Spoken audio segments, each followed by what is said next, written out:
합니다. 우리 시편 같이 살펴보도록 하겠습니다. 오늘 찬송한 시편 146편 1절로부터 10절까지 한 목소리로 읽어보도록 하겠습니다. 146편입니다. 할렐루야, 내 영혼아 여호와를 찬양하라. 나의 생전에 여호와를 찬양하며 나의 평생에 내 하나님을 찬송하려다. 방백들을 의지하지 말고 더울 힘이 없는 인생도 의지하지 말지니 그 호흡이 끊어지면 흙으로 돌아가서 땅 위에 그 도모가 소멸하리로다.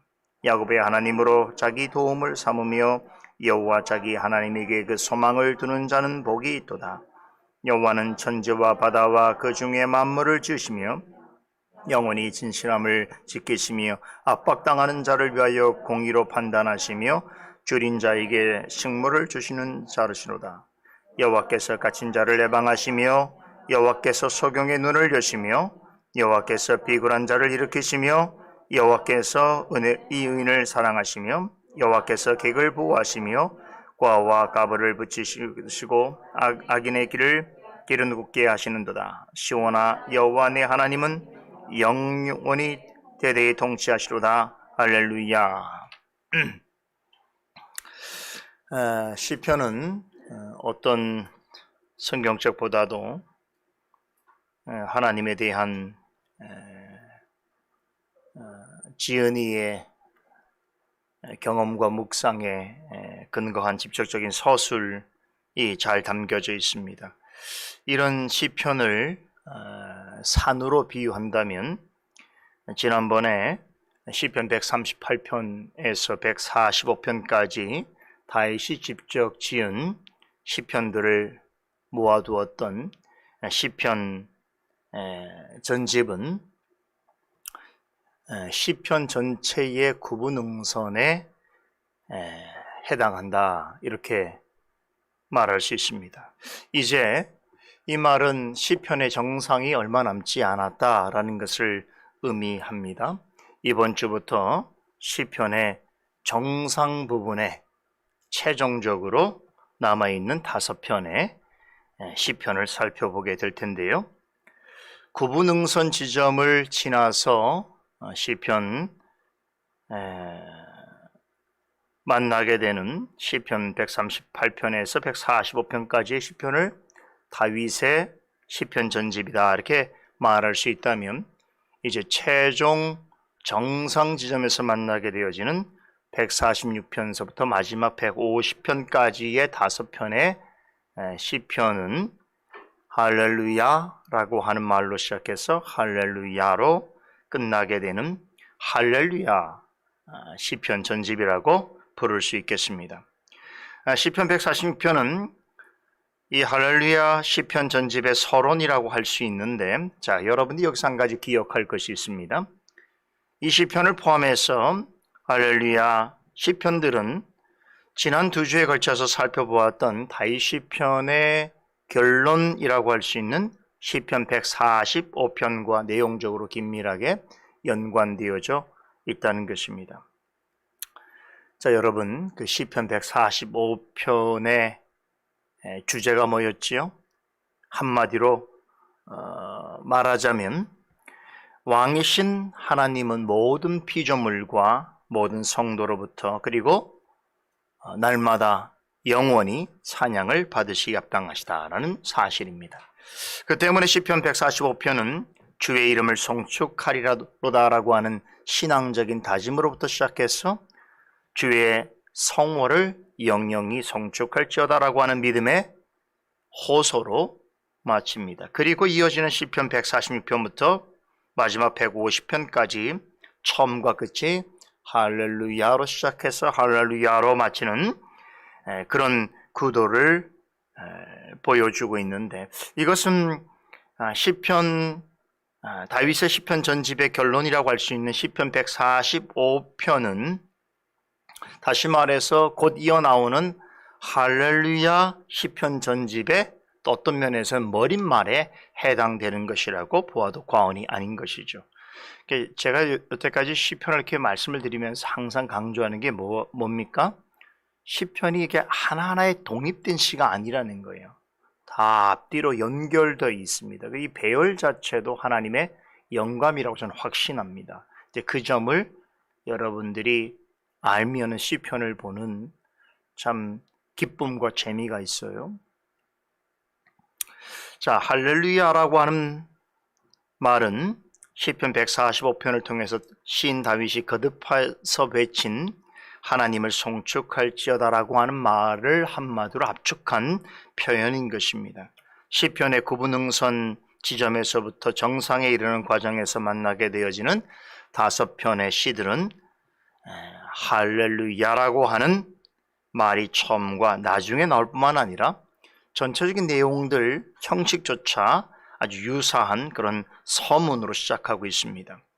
다윗 5편의 할렐루야 시편 전집은 이 할렐루야라는 말과 함께 하나님을 찬양하는 주체를 분명히 언급하면서 시작되고 있는데 146편은 내 영혼과 시온이라고 하고 147편은 우리와 예루살렘이라고 말하며 148편은 하늘과 땅, 해와 달과 하나님의 모든 사자와 군대 그리고 이스라엘 자손이라고 언급합니다.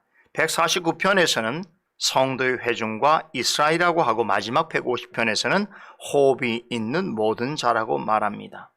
자, 할렐루야라고 하는 말을 외치면서 하나님을 찬양해야 하는 주체가 자 어떻게 됩니까? 나의 영혼으로부터 시작해서 우리와 또 하늘에 있는 영적인 존재들과 모든 하나님의 백성과 그리고 마지막에는 호흡이 있는 모든 자에게로까지 어떻게 되는 거예요? 점점점 확대되어지는 것을 볼 수가 있습니다. 하나님께서 세상을 만드실 때는요, 큰 것으로부터 시작해서 아주 세밀한 부분까지 만드시는 창조의 능력을 나타내 보이셨다고 한다면 할렐루야 시편 전집에 속해 있는 5편의 시편은 작은 존재로부터 나의 영혼이죠. 여러분 우주 전체에 보면 나의 영혼은 매우 작잖아요. 이런 작은 존재로부터 어때요? 점점점 큰 주체로 가서 나중에는 호흡이 있는 모든 살아있는 그 존재들은 다 하나님을 찬송해야 한다라고 하는 그런 의미를 가르치고 있습니다.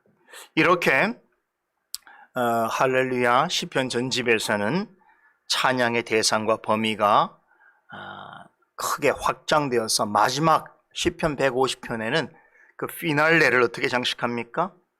호흡이 있는 존재하는 모든 것들과 더불어 하나님을 찬송하면서 시편 150편이 맞춰지게 되는 것이죠.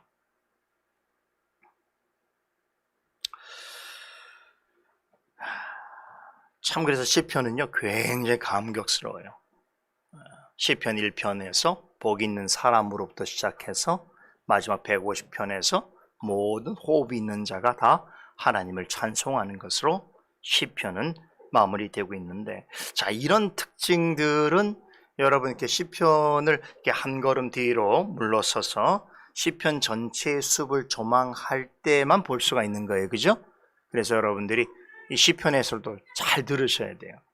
이 시간이 얼마나 많은 도움이 되는지 시편을 알아야, 시편에 은혜가 있어야 아는 건데 굉장히 중요한 시간이에요. 여러분들이 그냥 시편 시를 이렇게 보는 거하고 이렇게 설명을 잘 듣고 나서 시편을 이해하는 거하고는 전혀 다르죠.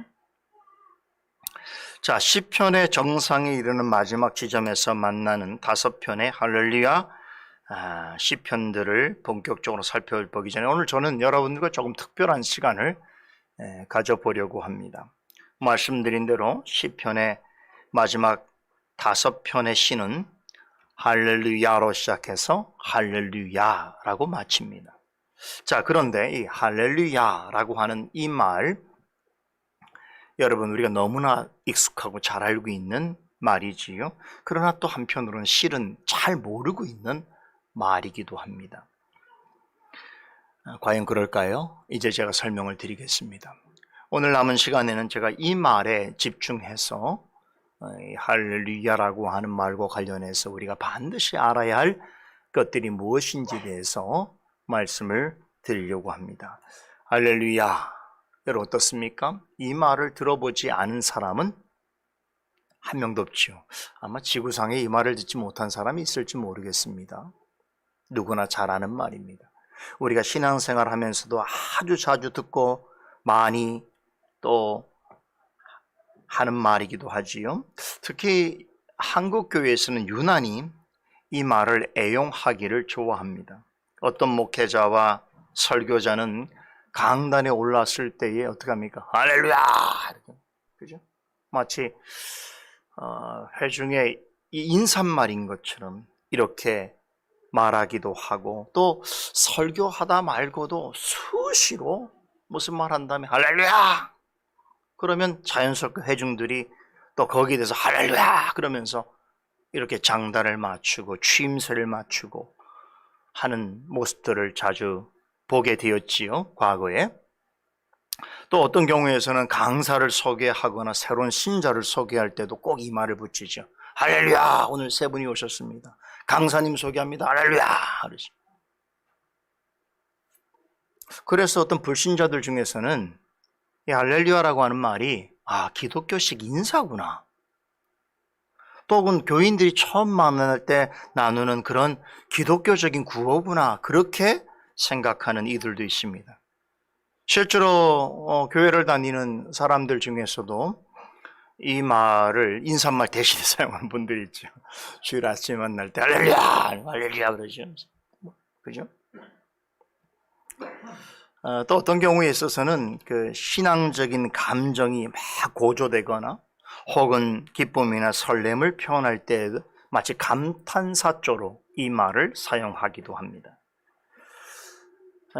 어떤 경우에서 볼 때는 무슨 일에 있었든지 하나님을 높이고 찬양하자라고 하는 그런 뜻에서 하는 말이라고 한다면 이해 못할 바는 아닙니다만, 문제는 실제로 그 의미를 잘 모르고 그 본뜻을 헤아리지 못한 채 오용하고 남용하는 데 있습니다. 여러분도 잘 아시겠지만 요즘에는 이 교회 밖에서도 이 말을 흔하게 사용하는 것을 볼 수 있습니다. 드라마, 영화의 제목에 들어가기도 하고, 또 요즘은 팝송과 가요에도 이 할렐루야라고 하는 말이 심심치 않게 가사로 삽입되는 것을 볼 수가 있고요. 또 어떤 경우에는 가게 이름에도 사용되고, 또 우리나라 유명한 축구단 이름도 할렐루야라고 하는 이름을 또 사용하기도 합니다. 자, 그런데 제가 보기에는요, 교회 밖 현장에서 사용하는 이 말에 관한 용례 중에서 핸델의 메시아 정도 외에는 이 말의 의미를 제대로 알고 사용하는 경우는 거의 찾아보기 어렵습니다. 할렐루야라고 하는 말은 사람이나 물건에 대해서 사용하는 표현이 아닙니다. 오직 하나님을 찬양할 때만, 다시 말해서 오직 하나님에 대하여 그분을 찬송한다라는 의미에서만 사용 가능한 표현인 것입니다. 그러고 보면 이렇게 교회를 다니는 분들 중에서도 의외로 많은 분들이 할렐루야라고 하는 말에 대해서 잘 모르고 있는 것이 사실입니다. 아마 이제 오늘 어떤 분들 중에는 이 자리에 있는 분들 중에서도, 우리 성도님들 중에서도 오늘 제가 드리는 설명을 아마 처음 듣는 분도 있을지 모르겠습니다. 오늘 이 시간을 좋은 기회로 생각하시고 잘 듣고 잘 정리해서 잘 사용하시기 바랍니다. 할렐루야라고 하는 말은 굉장히 익숙하고 널리 알려져 있어서 많은 사람들이 성경에 굉장히 많이 기록되어 있을 것이라고 그렇게 생각을 합니다. 그러나 실은 그렇지가 않습니다. 성경에 이 할렐루야라고 하는 말이 기록된 성경은 단 2곳뿐입니다. 구약 성경의 시편과 신약 성경의 요한계시록에서만 이 말이 나옵니다. 총 27번 등장하는데 그 중에서 시편에서는 23번, 그리고 요한계시록에서는 4번 나옵니다. 한 가지 흥미로운 것은 20세기 이전에 번역된 영어 성경들, 특히 또 NIV처럼 현대적인 언어로 번역된 성경을 보게 되면 이 할렐루야라고 하는 말이 훨씬 더 적게 나오는 것을 볼 수가 있습니다. 우리가 잘 알고 있는 흠정역 성경, 킹 제임스 버전이라고 하죠. 이 성경에는 할렐루야라고 하는 말 대신에 알렐루야라고 하는 말, 우리말로 번역될 때 알렐루야라고 하는 말로 딱 4번 등장합니다. 오히려 다른 영어 성경들에 있어서는 할렐루야라고 하는 말 대신에 Praise the Lord 이렇게 번역하지요. 풀어서 번역합니다. 할렐루야라는 말을 쓰기보다는 주님을 찬양하라 이렇게 번역하지요. 제가 알고 있는 바로는 전 세계 번역된 성경 중에서 할렐루야라고 하는 말을 가장 많이 번역한 나라는 언어는 우리 한글밖에 없어요. 대한민국에서 나오는 성경밖에 없습니다. 놀라운 일이죠.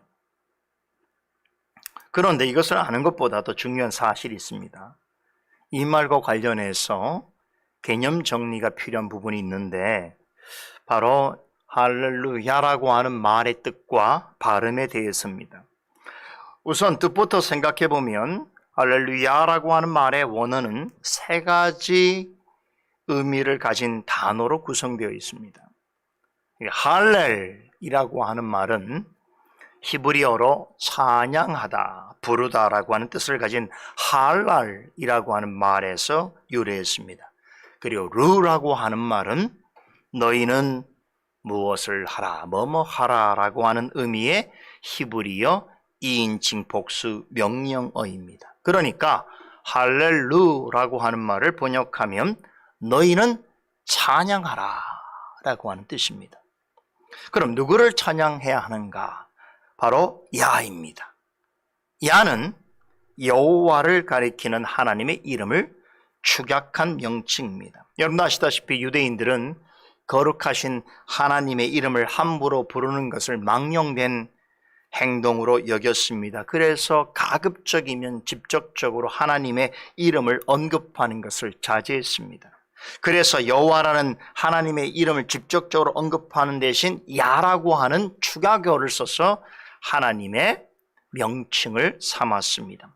여기서 한 가지 기억할 것이 있습니다. 우리가 말하고 있는 여호와라고 하는 말도 실제로는 하나님의 정확한 이름이 아닙니다. 정확한 발음이 아니라는 것이. 그래서 우리 번역본에 보면 번역본에 따라서 하나님의 이름을 여호와, 예흐아 혹은 야훼라고 하는 말로 부르기도 합니다. 이것은 히브리인들이 이렇게 발음했을 것이라고 하는 것을 유추해서 부르는 이름입니다. 하나님의 이름을 거룩하신 하나님의 존재 자체로 여긴 히브리인들은 하나님의 이름을 소리내서 부르는 것을 무척 꺼려했습니다. 그래서 하나님의 이름을 사용할 때에 히브리 4음자를 그냥 써서 펴기만 했습니다. 부르지 않고.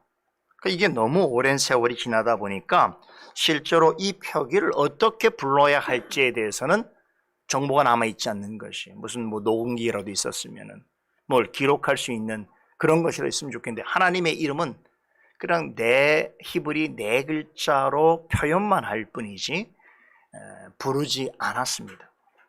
그래서 하나님에 대한 정확한 이름, 발음은 알 길이 없습니다. 그럼에도 할렐루야에서 야라고 하는 말은 여호와 하나님을 가리키는 것이 분명합니다. 정리하면 할렐루야의 정확한 뜻은 너희는 하나님을 찬양하라입니다. 대부분의 영어 성경에서는 그래서 Praise the Lord라고 번역하고 있습니다. 자, 그렇다면 우리는 이 말을 어떻게 발음하면 좋을 것인가? 자, 제가 전에 시편에 또 할렐루야에 대해서 언급하고 있는 말씀들이 있어요. 그래서 제가 그때 아마 설명을 잠깐 지나가면서 드렸던 기억이 있는데요. 보통은 우리가 일반적으로 이 말을 어떻게 얘기하죠? 할렐루야, 할렐루야 이렇게 할자에 강세를 붙여서 발음합니다. 그렇게 되면 어떤 뜻입니까? 할렐루야 그러면 하나님을 찬양하라. 하나님을 찬양하라. 이런 뜻이 되겠죠. 그죠? 또 어떤 경우에서는 할렐루야, 할렐루야 이렇게 발언할 때 루라는 말에 강세를 붙이면 어떻게 의미로 해석할 수 있을까? 너희는 하나님을 찬양하라. 너희는 하나님을 찬양하라. 이런 의미가 되는 것이겠죠. 자, 이런 의미를 생각해 볼 때에 우린 이 말의 강세를 어디에 붙여야 할 것인가? 어디죠? 야자입니다. 야자. 하나님을 찬양하라고 하는 뜻이기 때문에 엄밀하게 말하자면 우리말로도 해석, 우리가 발음할 때 할렐루야, 할렐루야 이렇게 발음하는 것이 정확합니다. 왜 그렇습니까? 찬양을 받으셔야 할 분을 우리가 높여야 되는 것이죠. 그분을 우리가 강조해야 되는 것이지요. 따라서 한번 발음해 볼까요? 할렐루야, 할렐루야. 그렇죠. 근데 어떻게 좀 어색하죠? 그렇죠? 그리고 이런 또 해석을 여러분 잘 들어보신 적이 없죠? 왜 그러냐면 오랫동안 우리가 교회 안에서 행해온 어떤 신앙 관습 또 몸에 밴 그런 관성 때문에 이렇게 할렐루야라고 하고 부르는 것에 대해서 우리는 조금 어색하고 부자연스럽게 여길 수 있습니다. 그렇지만 그럴지라도 이 말에 담겨 있는 의미만큼은 우리가 잊지 말아야 할 것입니다. 발음 이야기가 나왔으니 한 가지 더 전해드리면 이 말과 관련해서 우리말과 영어로 되어 있는 두 가지 버전이 있습니다.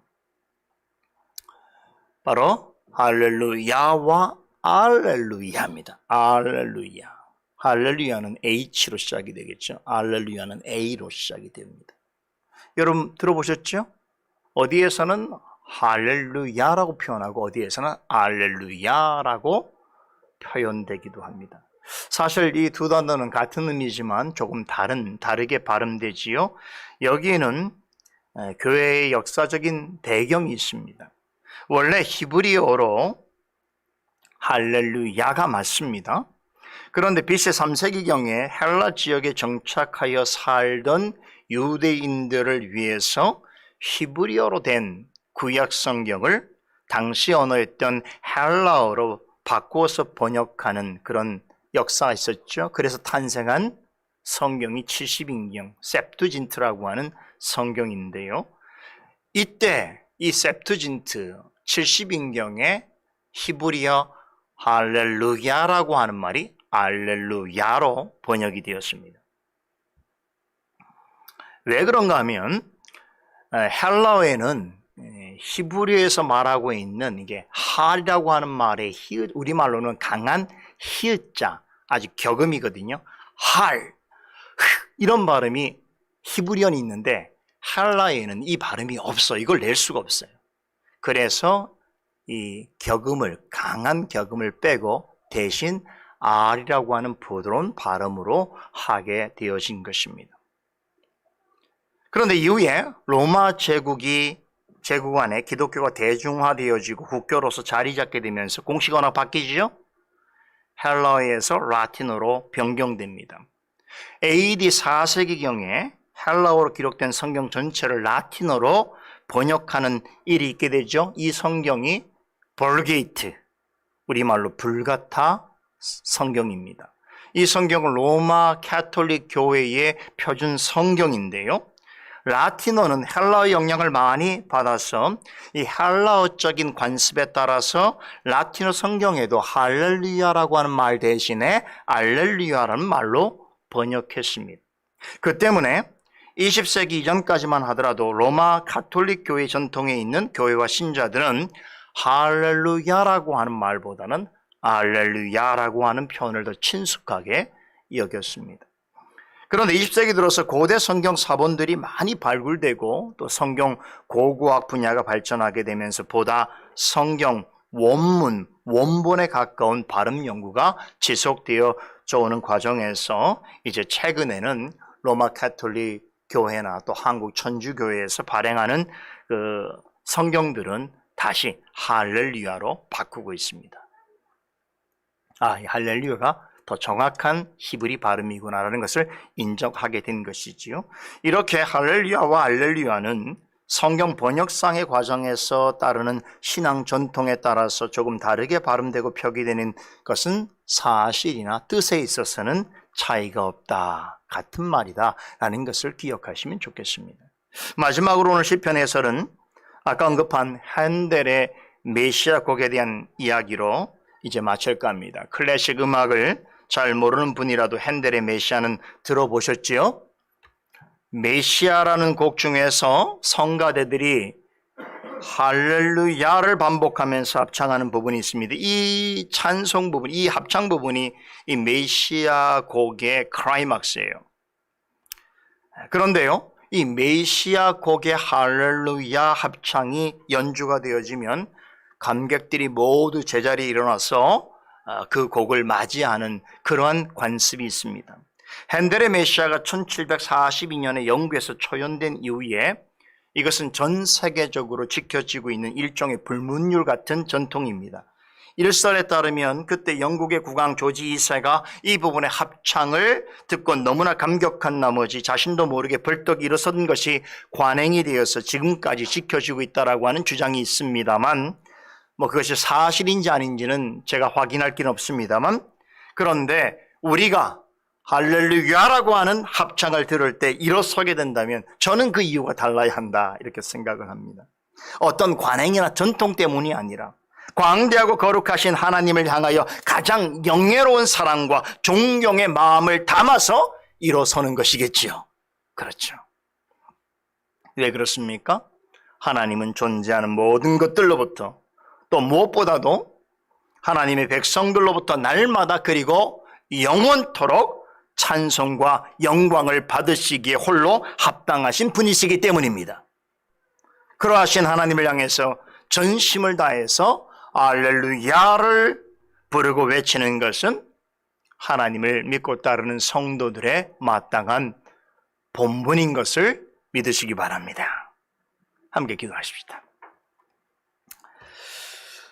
살아계신 하나님, 오늘 참으로 복되고 아름다운 이 주일 아침에 시편 말씀을 통해서 또 하나님을 찬송해야 하는 우리의 자리를 되돌아보게 하여 주시고, 특별히 할렐루야 시편 전집의 시작을 알리는 시편 146편을 살펴보면서 늘 익숙하지만 또 잘 모르고 있던 부분들이 있는 할렐루야라고 하는 말을 통해서 우리가 하나님을 어떻게 생각하고 또 어떤 마음으로 예배해야 될지를 돌아보고 다짐할 수 있는 기회를 주셔서 감사를 드립니다.